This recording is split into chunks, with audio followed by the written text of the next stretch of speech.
हे hello everyone. अभिनव नाम है मेरा। स्वागत करता हूं आप सभी का एक बार फिर से आपके अपने यूट्यूब चैनल मैथ्स बाय अभिनव राजपूत और एसएससी टेक्स्ट बुक पर। कल रात में एसएससी ने एक नोटिफिकेशन रिलीज किया, एक्चुअली दो नोटिफिकेशन रिलीज किया। एक तो एसएससी सिलेक्शन फेज के बारे में, जिसपे एक डिटेल वीडियो आपको आज रात तक मिल जाएगी, और दूसरी नॉर्मलाइजेशन के ऊपर। पहले ना मैं आपको नॉर्मलाइजेशन का ना जो पीडीएफ है ना, मैं वो दिखा देता हूं। ये बेसिकली उन्होंने रिलीज किया है, ओके। और अगर आप इस नॉर्मलाइजेशन के पीडीएफ को पढ़ोगे तो आप उतना ही समझ पाओगे जितना बेसिकली एक बच्चा फ्रेंच पढ़ के समझता है, ठीक है। क्योंकि इट्स नॉट दैट इजी। जिसको आप एक बार पढ़े और समझ में आ गया, ये बाकियों की तरह नहीं है कि फॉर्म भरो और निकल जाएगा। तो नॉर्मलाइजेशन का जो प्रोसेस है ये थोड़ा सा यू कह लो कि ट्रिकी है। इट्स नॉट दैट इजी, लेकिन हाँ इतना भी टफ नहीं है कि इसको समझा ना जा सके। तो मैं आज कोशिश करूंगा कि इसको एक इजी लैंग्वेज में आपके लिए लेकर आऊं और आपको समझा पाऊं कि एक्चुअली में नॉर्मलाइजेशन क्या है और कैसे कैसे ये काम करता है। अगर मैं पहले की बात करूं ना, पहले जब नॉर्मलाइजेशन होता था ना, तो वो लोग एवरेज, स्टैंडर्ड डेविएशन, जो मीन डेविएशन होता था, इन सब का यूज करते थे। लेकिन अब ऐसा वो लोग यूज नहीं करेंगे। अब हम परसेंटाइल बेसिस पे करेंगे। तो सबसे पहले ना परसेंटाइल का मतलब आपको समझना पड़ेगा कि परसेंटाइल क्या है। बहुत लोगों को लगता है कि परसेंटाइल मतलब क्या होता है कि जो टॉपर के मार्क्स है उससे आपके कितने कम आ रहे हैं वो परसेंटाइल है, बट वो परसेंटाइल नहीं है। ध्यान रखना, परसेंटाइल का मतलब होता है कि कितने लोग आपसे पीछे है, कितने लोग आपसे पीछे है। अब जैसे फॉर एग्जाम्पल मैं आपको एक छोटा सा एग्जाम्पल देता हूं। अगर मान लो किसी एग्जाम में 4 लोग बैठे हैं, ठीक है। जो टॉपर है वो 100 परसेंटाइल होगा, जो सेकंड नंबर पे है वो 75 परसेंटाइल होगा, जो थर्ड पे है वो 50% परसेंटाइल होगा उसका, और जो फोर्थ पे है वो 25% परसेंटाइल होगा। इसका सिंपल मतलब है कितने लोग आपसे पीछे या आपके इक्वल है। अगर 2 टॉपर है तो दोनों के 100% होंगे। ध्यान रखना, अगर 2 टॉपर है तो दोनों के 100% होंगे। तो परसेंटाइल का मतलब आई होप आप समझ में आ गया होगा आपको कि क्या होता है। सिंपल सी बात है, कितने लोग आपसे पीछे या आपके बराबर है। ध्यान रखना, ऊपर की बात नहीं होती। अगर मान लो आपके 90, एसएससी में जब आप मॉक देते हो, मैं हमेशा कहता हूं कि परसेंटाइल देखा करो कितने हैं। जो भी आप टेस्ट देते हो, अगर आपके 97 98 परसेंटाइल है, दैट मीन्स कि आपने अच्छा स्कोर किया। नो मैटर आपने 110 स्कोर किया या 170, अगर परसेंटाइल आपकी फिर भी 95 प्लस है तो आप प्री निकाल दोगे, शायद जॉब भी लग जाएगी। ओके, तो इन चीजों पे हम धीरे धीरे बात करेंगे। तो उससे पहले ऑब्वियस ही बात है, आज मैं आपको अभी नॉर्मलाइजेशन पढ़ाऊंगा। उसके बारे में, उसके अलावा हमने ना एक समापन 2.0 सीरीज स्टार्ट किया है, जिसमें ना डेली आपको 2 क्लासेस मिलती है और बिल्कुल ये फ्री है यूट्यूब पे। ध्यान रखना, इसके लिए आपको कुछ पे नहीं करना है। एक हमारा चैप्टर वाइज होता है जो मॉर्निंग में 10 बजे लाइव होता है एसएससी टेक्स्ट बुक चैनल पर। डिस्क्रिप्शन में आपको लिंक मिल जाएगा। और शाम में 7 से 8 हम लोग 50 दिन में 50 मॉक करने वाले हैं। इस मॉक का पीडीएफ आपको एक दिन पहले हमारे टेलीग्राम चैनल में मिल जाता है, और आपको 24 घंटे दिया जाता है उसे करने के लिए। अगर आपने वो खुद से कर लिया है तो वेल एंड गुड है। अगर कोई क्वेश्चन में डाउट है तो आप इस वीडियो को देख सकते हो। ओके, तो डिस्क्रिप्शन में लिंक है प्लेलिस्ट का, वहां से आप जाके इसे देख सकते हो, लाइव भी और रिकॉर्डेड भी। अब स्टार्ट करते हैं। मेनली देखो ना, हम ये 3 स्टेप है। अगर आप इस 3 स्टेप को समझ जाओगे ना, तो समझ लो परसेंटाइल आप समझ गए। पहला क्या है? Convert raw score into percentile score. The percentile are calculated separately for each shift. हर शिफ्ट का परसेंटाइल अलग अलग होगा। आपको बस अपने परसेंटाइल में कितने आपसे नीचे है या कितने आपसे ऊपर है उनसे फर्क पड़ना चाहिए, बाकी से नहीं। स्टेप 2 में क्या होता है? Pull back the percentile to the mark scale. This is done by the first collating. अब देखो, मैं पढ़ के क्या ही फायदा, ठीक है। तो मैं आपको समझाता हूं कि स्टेप 1 स्टेप 2 क्या है। तो मैंने ना एक बढ़िया सा एक वो बना रखा है, आपके लिए ही बनाया गया है, ठीक है। एक बढ़िया सा एग्जाम्पल लिया मैंने और उस एग्जाम्पल को मैं एक्सप्लेन करने की कोशिश करूंगा। बट अगेन एक चीज ध्यान रखना कि 100% करेक्ट नहीं हो सकता ये। 100% करेक्ट क्यों नहीं हो सकता? जस्ट बिकॉज कि मैं एग्जाम, मुझे नहीं पता कि कितने शिफ्ट में बच्चे बैठेंगे, कितने लोगों के कितने नंबर आएंगे। तो मैं आपको ऑन एन एवरेज बता देता हूं, 99% 98% करेक्ट बताऊंगा, ठीक है। 1-2% डिपेंड करता है शिफ्ट पे और मेथड पे, ठीक है। मैं वो बता दूंगा कहां पे है। मान लो 2 एग्जाम हुआ है। एक है हमारा शिफ्ट 1 शिफ्ट वन में 4 लोग बैठे हैं, ठीक है। 100 नंबर का पेपर हुआ है, समझना, पेपर अभी मैं 100 ही नंबर का वो कर रहा हूं। शिफ्ट 2, ठीक है।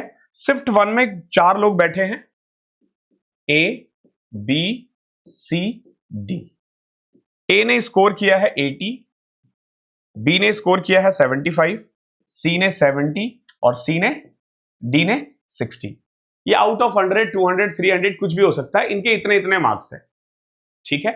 शिफ्ट 2 में समझना, शिफ्ट 2 में 5 लोग बैठे हुए हैं, मैंने इसीलिए बंदे भी अलग अलग कर दिए हैं, एक्स वाई जेड डब्ल्यू और पी। समझना अच्छे से, एक्स के नंबर है 90, वाई के 80, जेड का 70, डब्ल्यू का 60 और पी का 50।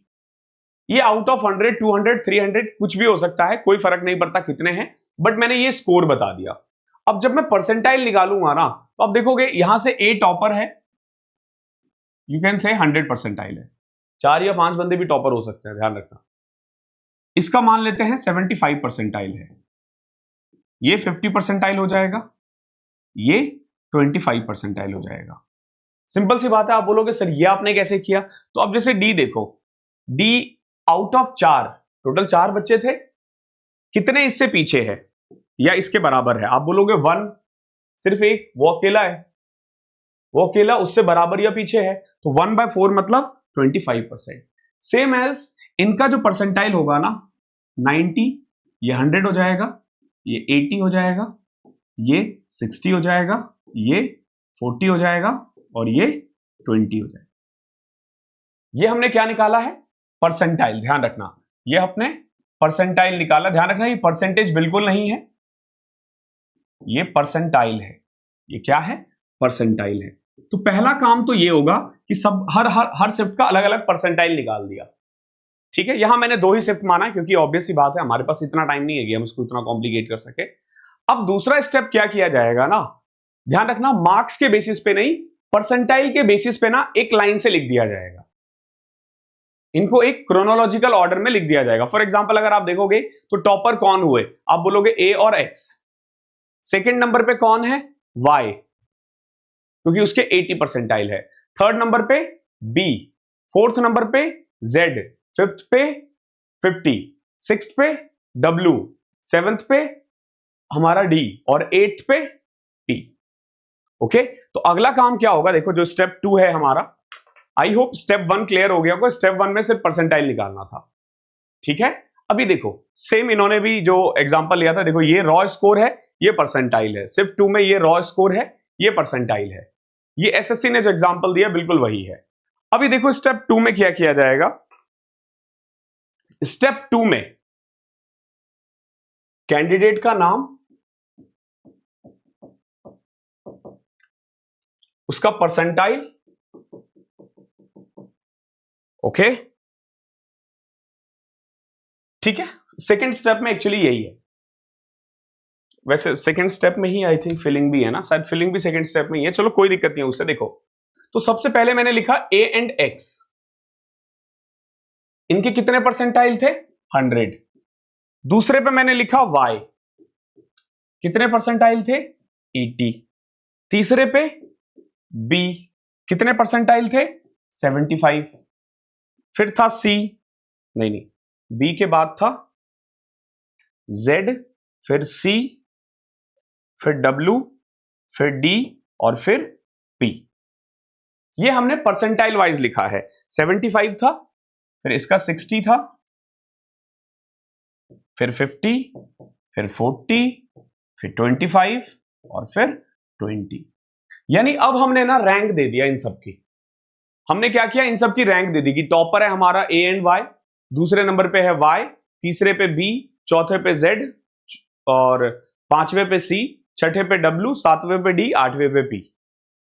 ओके, हमने क्या किया, परसेंटाइल को लाइन से लगा दिया, जो टॉपर है उसको सबसे ऊपर, फिर उसके बाद, फिर उसके बाद, फिर उसके बाद, फिर उसके बाद, ठीक है। ये स्टेप 2 का एक प्रोसेस है जिसमें ना एक जितने भी शिफ्ट होंगे, यहां तो हमने 2 ही शिफ्ट लिया है, वहां मान लो 40 शिफ्ट हुए हैं, तो 40 शिफ्ट का डेटा ना एक साथ रख दिया जाता है। अब कंपेयर किया जाएगा। देखो कैसे कंपेयर किया जाएगा। अब क्या लिखेंगे, यहां देखना, रॉ स्कोर,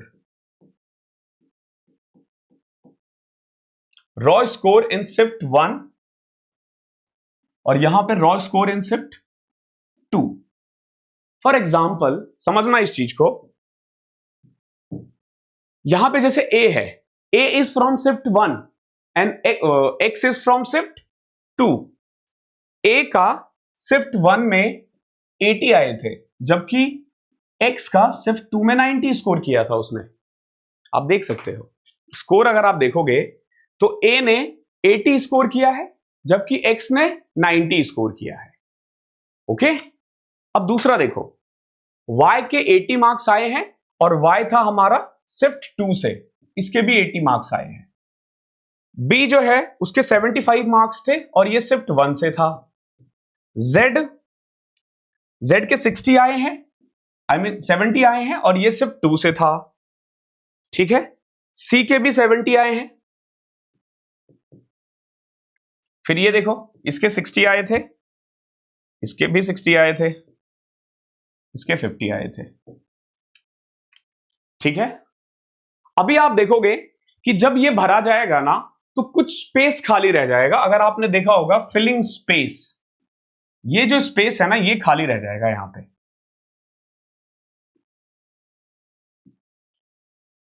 ठीक है, अब देखो ये क्या है। सबसे पहले एक बार ना इस पूरे लिस्ट को देखो कि इस बंदे ने ना 80 नंबर स्कोर किया, इसने 90 नंबर स्कोर किया, फिर भी दोनों टॉप पे है। ओके, तो कायदे से आपको लगेगा कि यार जो शिफ्ट 1 है ना उसके वाले बंदे को फायदा है, कम नंबर लेकर वो टॉप पे बैठा हुआ है, ऐसा ही है ना। बट सोचो, Z के 70 है, C के भी 70 है। मार्क्स देखो जरा गौर से देखना, Z के 70 है, ओके, और C ने भी 70 स्कोर किया है, तो भैया रैंक Z का ऊपर क्यों है। यहां आपको लगेगा कि भाई A को फायदा मिल रहा है, और यहां आपको लगेगा नहीं यार Z को फायदा हो रहा है। ऑब्वियस सी बात है, शिफ्ट 2 तो इजी है, सेम नंबर लाने के बाद ये ऊपर है, सेम मार्क्स लाने के बाद अलग अलग शिफ्ट में ये ऊपर है, तो उसके कारण ना ये वाला जो स्पेस है ना ये खाली रह जाता है। अब ये खाली वाला जो जगह है ना इसी को भरना ही कॉम्प्लिकेटेड होता है। अब देखोगे ना, जैसे इन्होंने भी सेम दिया है, यहां पे इन्होंने परसेंटाइल को बराबर तीसरी जगह किया है, हमने परसेंटाइल को बराबर पहले जगह ही कर दिया है। दोनों के 100 परसेंटाइल थे। ओके, बट जबकि यहां पे आप देखोगे कि परसेंटाइल बराबर इन्होंने यहां पे किया है तीसरे स्टेप पे। अब जरूरी नहीं कि यहां परसेंटाइल बराबर हो, पता नहीं कितनी जगह पे होंगे, क्योंकि बहुत सारे शिफ्ट है ना भाई, एक दो शिफ्ट तो है नहीं। और ध्यान रखना इसमें डेसिमल 2 डिजिट तक नहीं ले रहे, डेसिमल में 8 डिजिट तक ले रहे हैं, 8 डिजिट डेसिमल के बाद 8। तो ये कितना कॉम्प्लिकेटेड है। अब देखो इसको भरने के लिए ना ये लोग एक मेथड का यूज करेंगे, ये रहा इंटरपोलेटेड स्कोर। ओके, इस मेथड को अगेन हमें इस पे नहीं जाना अभी, ये आपको कॉम्प्लिकेट कर देगा। बट सोचो कि अगर केवल 2 ही शिफ्ट होता है, केवल 2 ही शिफ्ट होता है, ठीक है, केवल 2 ही शिफ्ट होता है, तो क्या किया जाएगा। मान लो 2 ही शिफ्ट है, मान लो यही 2 शिफ्ट हुए हैं, तो उसमें ना इजी वे क्या है भैया, ऑलमोस्ट बराबर है, ये 80 है ये 90 है। अब इसके शिफ्ट 2 में 80 है, तो ये देखा जाएगा कि भाई अगर ये शिफ्ट 1 में बैठा होता तो इसके कितने नंबर होते। ये कैसे फाइंड किया जाएगा, उस मेथड से जो मैंने अभी दिखाया, बट उस मेथड पे जाएंगे तो बहुत कॉम्प्लिकेट हो जाएगा। तो फिलहाल मैं ना आपको एवरेज मेथड बता देता हूं। एवरेज मेथड क्या है, अब जैसे ये 80 है, अब मान लो इसका रेशियो 8:9 है ऊपर वाले का, तो ये लोग चाहे तो सबका 8:9 मेंटेन कर सकते हैं, सबका 8:9 मेंटेन कर सकते हैं, 8:9, 8:9, 8:9। तो ऑब्वियस ही बात है आपको लगेगा कि जो शिफ्ट 1 वाला है ना अब इसको फायदा मिल जाएगा, और ये जो रैंक है ना ये फिर से रिवाइज हो जाएगा। ओके, तो मेनली ना ये वाली जो जगह है ना उसे फिल करना है, और वो हम बैठे बैठे नहीं कर सकते। लेकिन अब जैसे देखोगे ऊपर हमने फिल कर दिया है, कैसे देखो 80 और 90 है। ओके, तो क्या किया जाएगा, जब आप इसे फिल कर दोगे इस जगह को, जैसे मान लो ये 90 और 80 है, 8:9 का रेशियो हो रहा है, तो ऑलमोस्ट यहां पे 72 आ गया मान लो। ठीक है, मान लो, मानने में क्या जा रहा है, मान लो यहां 84 आ गया, ठीक है, मतलब ये देखा गया कि अगर ये शिफ्ट 1 में बैठा होता ना तो इसके इतने मार्क्स होते, ठीक है, ये शिफ्ट 1 है, ये शिफ्ट 2 है। अगर इस बंदे को शिफ्ट 1 के जैसा मार्क्स दे दिया जाए ना तो इस बंदे के साथ एक्चुअली में नाइंसाफी हो जाएगी। और अगर इस बंदे को सिर्फ 2 के अकॉर्डिंग मार्क्स दे दिया जाएगा, मान लो 80 को 90 कर दिया जाए या 90 को 80 कर दिया जाए, दोनों ही बेकार है, दोनों ही बेकार है। क्या पता वो 90 वाला सच में इंटेलिजेंट हो। तो उससे बचने के लिए क्या किया जाएगा, जब आप ये स्पेस फिल कर दोगे ना तो नॉर्मलाइज स्कोर जो होगा ना वो इन दोनों का एवरेज के बराबर होगा। फॉर एग्जाम्पल अगर किसी के 80 है तो वो 85 हो जाएगा, 90 का 85 हो जाएगा। तो मेनली ये जो जगह है ना उसको भरना ही मेन है। जब आप ये भर दोगे, ठीक है, जब ये भर दोगे आप, ठीक है, ये हम नहीं भरेंगे, ये एसएससी भरेगी क्योंकि वहां तो बहुत सारे शिफ्ट है ना। यहां मैंने एक ही जगह बराबर किया है, वहां पता नहीं कितनी जगह बराबर होगा। तो ये बहुत चीजों पे डिपेंड करता है, ये इतना आसान नहीं है और उसमें हमें पढ़ना भी नहीं है। बट बस मैं आपको ये बता दूं कि अगर शिफ्ट कम है, बच्चे कम है, तो एवरेज का मेथड लिया जा सकता है। तो एवरेज का मेथड लेने के बाद जो भी नंबर बनते हैं ना, तो आपका जो नॉर्मलाइज स्कोर होगा ना वो ये होगा, देखो इन दोनों का एवरेज, इन दोनों का एवरेज। ये देखा जाएगा कि रॉ स्कोर, देखो परसेंटाइल के अलावा रॉ स्कोर कितना था शिफ्ट 1 में, सेम कैंडिडेट का रॉ स्कोर कितना होता शिफ्ट 2 में, उसका एवरेज। ओके, तो this is how normalise score will be calculated. बाकी अगर आपको लगता है और भी थोड़ी बहुत आपको समझना है तो ये वाला जो मेथड है ना वो ये है, और ट्रस्ट मी ये मेथड आपको बेवजह कॉम्प्लिकेट कर देगा और ये आपके लिए इतना फायदेमंद है भी नहीं। हाँ, लेकिन बस मैं इतना बोल सकता हूं, पहले ना जो हार्ड शिफ्ट में थे ना उनको बहुत फायदा होता था, अब ऐसा नहीं होगा, अब ऐसा नहीं होगा, अब ऐसा नहीं होगा। अब आप ये कह लो कि आपको अपने शिफ्ट्स में टॉप करना है बस। मैंने ना लास्ट टाइम जब 2024 का रिजल्ट आया था ना तो ये बात बोली भी थी कि भाई क्यों ना आप हर शिफ्ट से इक्वल नंबर्स उठा लेते हो। ये समहाउ वो मतलब बहुत ज्यादा, देखो नॉर्मलाइजेशन कभी भी 100% करेक्ट नहीं हो सकता। नॉर्मलाइजेशन ना होना और नाइंसाफी है। मैं बताता हूं, अगर आपको कभी भी लगेगा कि नॉर्मलाइजेशन बेकार है तो 2016-17 का पेपर देख लेना, ठीक है। 2017 में या 16 के जो पेपर्स होते थे वो इतने फ्रीक्वेंटली चेंज होते थे ना, एक का पेपर का लेवल अलग, दूसरे का अलग। हाँ, लेकिन नॉर्मलाइजेशन इन्होंने जो लाया भी ना वो भी हद ही ला दिया यार। एक बच्चा 220 ला रहा है, अरे 220 कोई कैसे ला पाएगा। मैं मैथ्स का टीचर हूं, अगर मैं आज मैथ्स के पेपर में बैठूं ना 90 में से मान लो 90 आ जाएंगे मेरे, ज्यादा से ज्यादा 85 आएंगे, 87.5 आएंगे, एक दो क्वेश्चन कोई भी गलत कर सकता है, ये बहुत नॉर्मल सी चीज है। लेकिन 90 में से मेरे 120 आ जाए, 110 आ जाए, ये तो है ही नहीं, ये तो पॉसिबल ही नहीं है। तो ये जो नॉर्मलाइज स्कोर है ये समहाउ बैंकिंग से लेकर है, बट हालांकि देखो बैंकिंग का मुझे भी बहुत ज्यादा पता नहीं है, मैंने पढ़ा नहीं है। आई मीन नॉर्मलाइजेशन के बारे में नहीं पढ़ा, उनका एग्जाम्स तो मैंने दिए हैं लेकिन नॉर्मलाइज कैसे होता है वो नहीं पढ़ा। But this normalisation make sense. जितना मैंने आपको समझाया आपको भी समझ में आ गया होगा कि हाँ ये सेंस बनता है। सारा जो खेल है ना वो फिलिंग स्पेस को लेकर है कि कितने वहां पे किस स्कोर को फिल किया जाएगा, और ये डिपेंड करता है नंबर ऑफ शिफ्ट्स पे, उनमें कितना वेरिएशन है। पहले स्टैंडर्ड डेविएशन का यूज करते थे, मीन डेविएशन का यूज करते थे, अब वो नहीं है। ओके, तो this is it from my side. I hope मैंने आपके डाउट्स को क्लियर किया है। बहुत कॉम्प्लिकेटेड चीज है, मैंने कोशिश किया आपको इजी लैंग्वेज में एक्सप्लेन करने का। अगर फिर भी कोई इधर उधर रह गया होगा तो एक्सट्रीमली सॉरी, क्योंकि ये इतना आसान टॉपिक है नहीं कि हम इसको 10 मिनट 15 मिनट में एक्सप्लेन किया कर सकें। ओके, और समापन का लिंक आपको डिस्क्रिप्शन में मिल जाएगा, वहां से जाके देख लेना। Thank you so much.